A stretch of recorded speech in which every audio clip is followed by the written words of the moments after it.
Hey, it's Andrew Huang, and my favorite piece of gear I got this year is the Elektron Digitakt 2.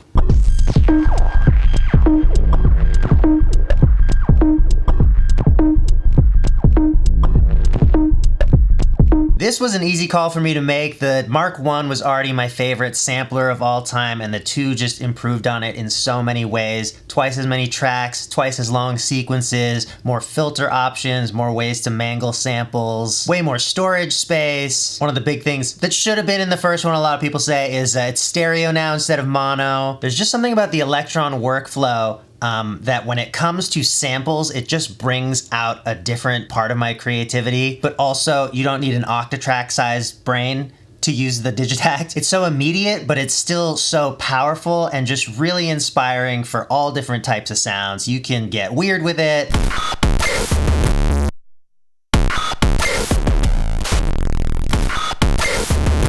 You can do some more straight ahead stuff.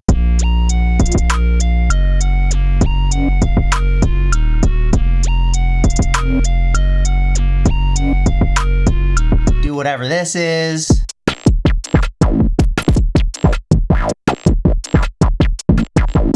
Digitakt 2, it's one of those boxes that I will never let go of, but also that's what I said about the Mark 1 until this came out. So, looking forward to Mark 3.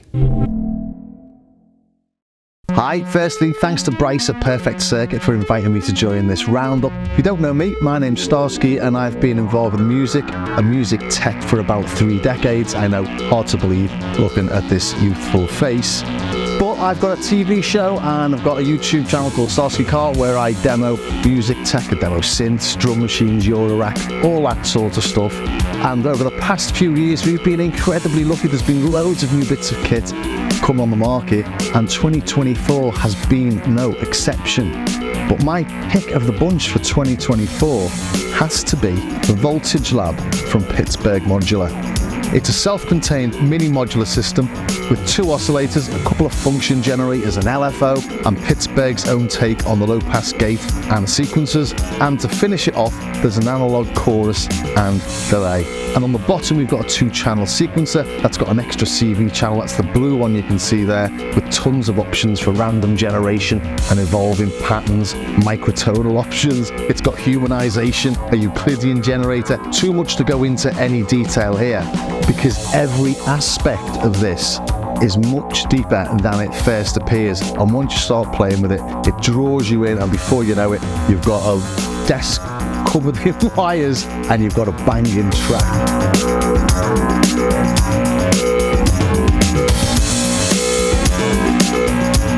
A good example of this is that it looks like there's no envelopes on here whatsoever, but both of the function generators act as a complex envelope or an FM source or an LFO. We've got a sustain portion on there as well. So almost as if from nowhere, we've got 2 really complex and flexible envelopes straight away. Each of the low pass gates has got an envelope, got a different response. This is their take on a low pass gate. On the blue channel down here, we've got a gate out and an envelope out. Turn these down. So actually, yeah, you can see these are acting as a mixer as well. We've got 4 inputs for these dynamics controllers. You're listening to the ring mod here. Nice, that, isn't it? This is oscillator 1. This has been modulated, all the timbre has been modulated by the LFO. Take that out. Loads of options on this. That's the warp mode. It's really nice and gritty.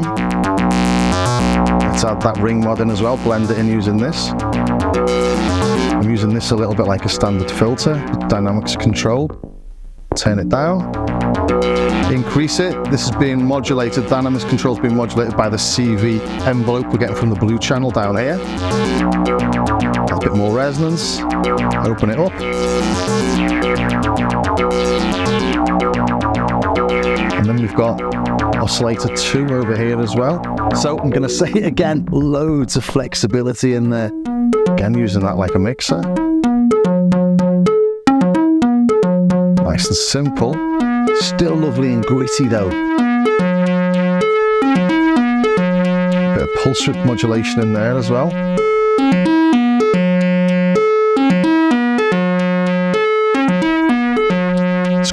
from this. Let's pull that on. There we go, that's better. Turn the trigger modes off. There we go. Dirtier. Then bring this back in.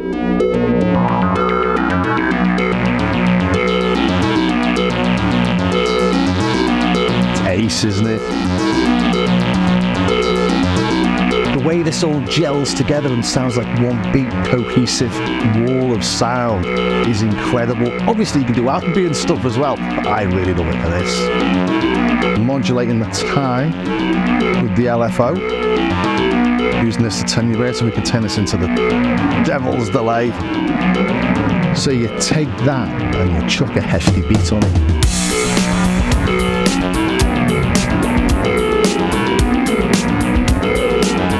So there we've got 2025 all wrapped up in one big fat Christmas present, because this can keep you going, or will keep you going, for months. So do check it out, it's a wonderful bit of kit. And thanks again to Bryce for inviting me to join this, and have yourselves a lovely 2025 and get making music. Hello, I'm Robin from Molten Modular, and my module of the year is the Plasma Voice from Gamechanger Audio.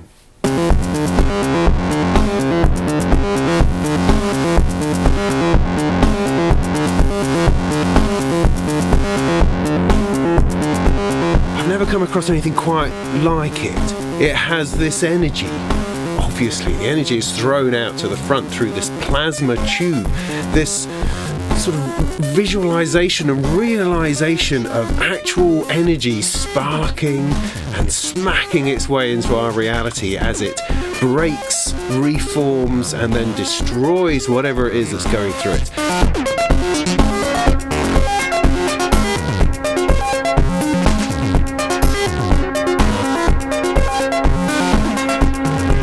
The internals are pretty complicated. I don't know that I fully grasp exactly where the generation of sound is coming from, but suffice to say, whatever it is that's causing this impact into our sonic reality is just overflowing with electrons, overflowing with this energy and this buzz and this vibe and this grit. You feel like it's not even on the edge of falling apart. It's already there. It's already tipping. It's already falling.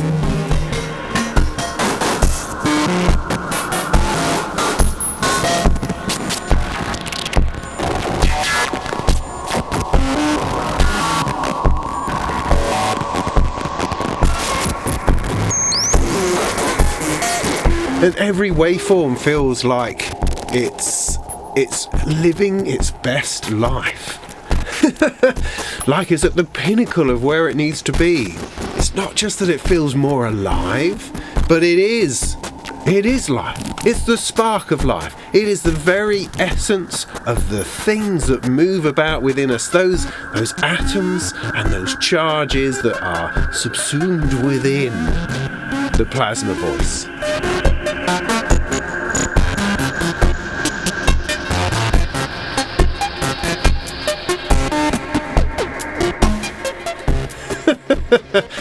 And it sounds great. I mean, it sounds fantastic. I mean, what they've done is that they've created a whole bank of different sounds. Because as I've watched the Plasma Voice develop over the last couple of years, it's gone from something which is just completely unruly into this space now where it has this constant desire to completely smash itself. But it's held together somehow through some modulation, through some clever routing and signal massaging, just to keep it within some kind of sense of itself.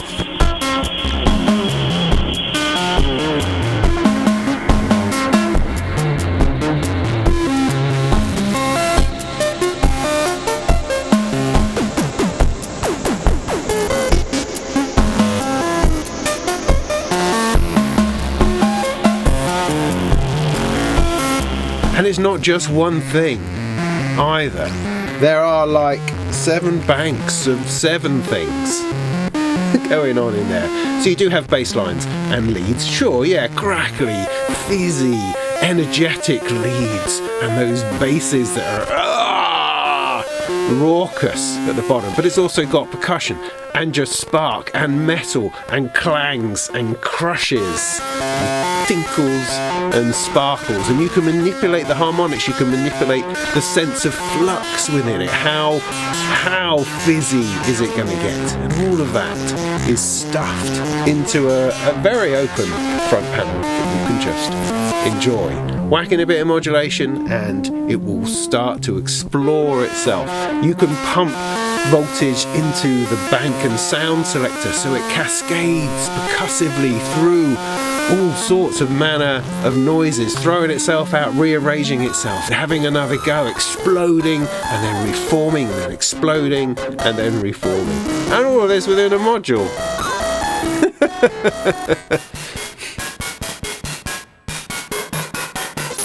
Nothing sounds quite like it. Nothing.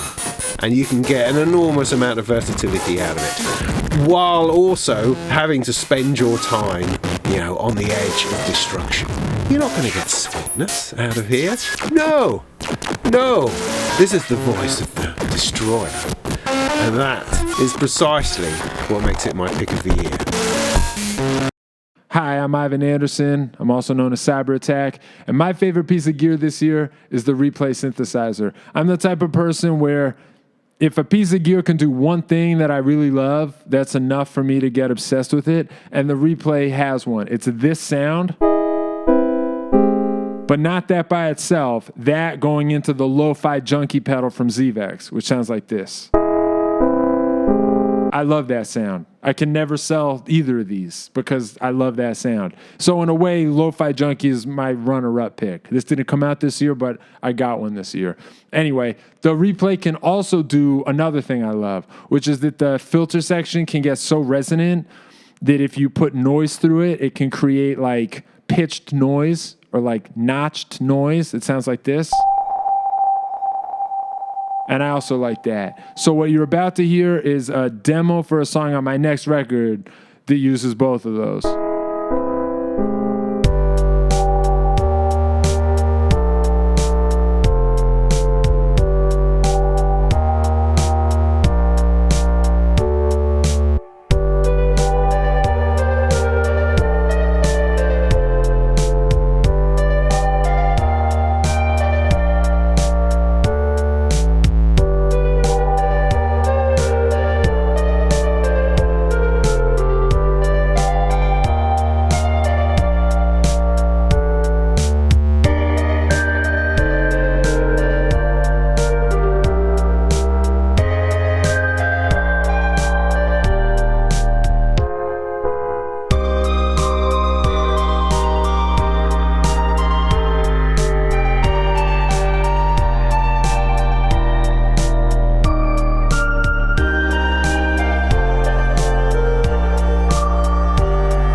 Hello Perfect Circuiters, my name is Ali, aka the Unperson, and my favourite piece of gear of 2024 is undoubtedly the Melbourne Instruments Delia.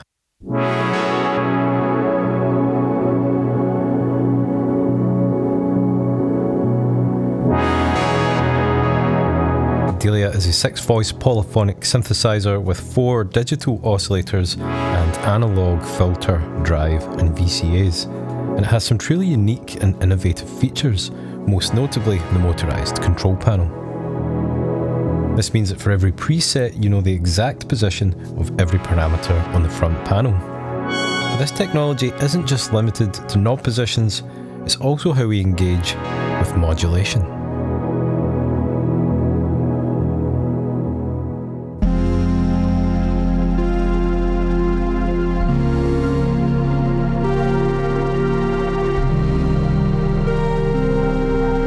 If I hit the mod button, then we enter the mod matrix. And the bottom row of buttons become our modulation sources, with with the front panel being our destinations. So let's choose LFO3 and modulate the filter cutoff.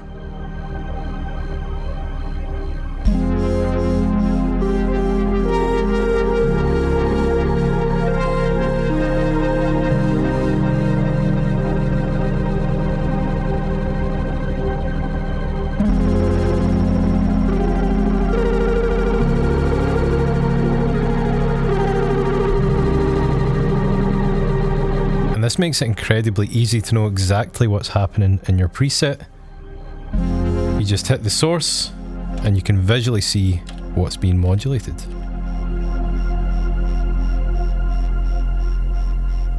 Next, let's talk about morphing.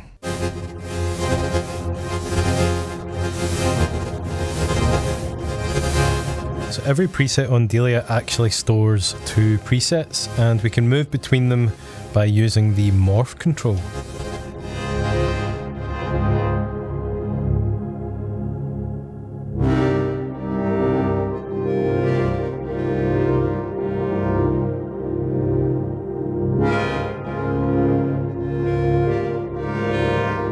And what I really love about this is discovering new sounds as the 2 presets blend together.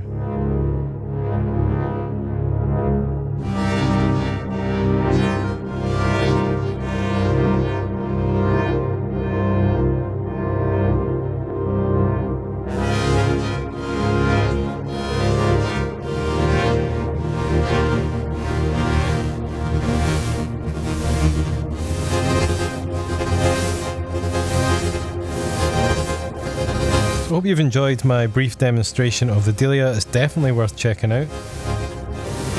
Thank you to Perfect Circuit for inviting me on, and thank you for watching.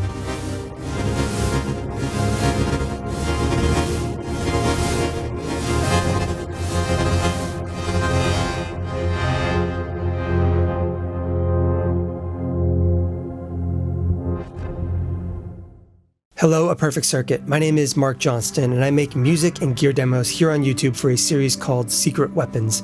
And my favorite piece of gear from 2024 is the Gen 2 Apollo X8P from Universal Audio. For me, this last year has been marked by massive changes and improvements to both the studio side of my workflow as well as the musical side of my workflow. I have both gotten really into tube amps and also have become that guy who sends his friends unsolicited rants about how much I love my patch bay. I have in fact become that person. And so because of that, I have chosen the X8P as my favorite gear of 24 because it is the most flexible recording interface for my studio. It is something that I've been able to grow up into and something that will kind of adapt with me as I continue to build out this space. The Apollo stuff in general, but the X8P in specific, does a really good job of being a kind of like jack of all trades style interface for somebody like me who is recording at a prosumer trying to level up into pro tier of home recording enthusiast and mix engineer. The reason I think that's the case is because on the back you have a bunch of incredibly flexible stuff. You have 8 microphone unison preamps, which for the uninitiated, Universal Audio has their own high quality mic pre's, which you can use in conjunction with what they call their unison enabled plugins. That basically means you can take the UAD 1073 or 610 or API preamp, load them into a unison slot in their software, which will physically change the impedances on the mics in the back, allowing you to incredibly accurately emulate vintage and classic microphone preamps, which is very cool. But next to that is what I think is my favorite part of this recording interface, which is the D-Sub or DB25 ports on the back of this thing. And those are going to give you access to your 8 line in and line outputs on this thing next to your microphone preamps. And this is how I get to my patch bay, which has become my mad scientist obsessive part of my studio. This is how I get to my outboard analog mic preamps, how I mix into outboard compressors, as well as any sort of weird ideas I have for using guitar pedals and anything else in the mixing process. That patch bay is where I get all my best ideas, and that DB25 set of ports on the back of the 8XP is how I make those ideas come to life in my projects. Outside of that, the new Gen 2 era of the Apollos has brought some other really cool stuff to the table. Things like auto gain, where you can just set microphone level by talking into a microphone on the new generation of interfaces, and it will automatically set your gain for you. I am not an advocate of using auto gain for projects because I think that if you're going to invest in something this nice, you should also invest in understanding how to use it properly. However, for the purposes of this video, we are using auto gain on this microphone and there's no headphone plugged in. I did not check gain before we started recording. We're just going to take it on faith that Apollo knows what it's doing. Another new update to the Apollo workflow that is not specific to the new gen, but to the previous generation of Apollo X's as well, is the inclusion of SonarWorks room correction. You now have Sound ID baked into Apollo's DSP and Apollo console, which basically means you can use headphone correction and room correction at incredibly low latencies in console, which means you don't have to use the Sound ID plugin on your mix bus in your project, which saves you the hassle of forgetting to bypass it, mixing down, and then trying to figure out why your Carr test sounds insane. I'm also just really happy with the hardware improvements to the new generation of Apollos. I have the previous generation X8P as well, and the digital to audio conversion on the new generation is much better. Lower THD, lower noise floor, way better clarity on the headphone out in general. This has been a really welcomed update to the studio, both in terms of sound quality, but much more so in terms of my ability to do things like getting the amps I love, the pedals I love, and everything else working in a seamless version of my studio where I'm not constantly climbing under my desk, behind my desk, having to physically repatch things when I'm in a creative flow state. So the 8XP is my gear of the year, not only because it itself is a pretty killer piece of gear, but because of what it represents for my creative workflow with everything that is plugged into it and around it. A Perfect Circuit, thank you for including me in this year-end roundup. Once again, my name is Mark Johnston, and you can find me here on YouTube with the secret weapons demos and reviews.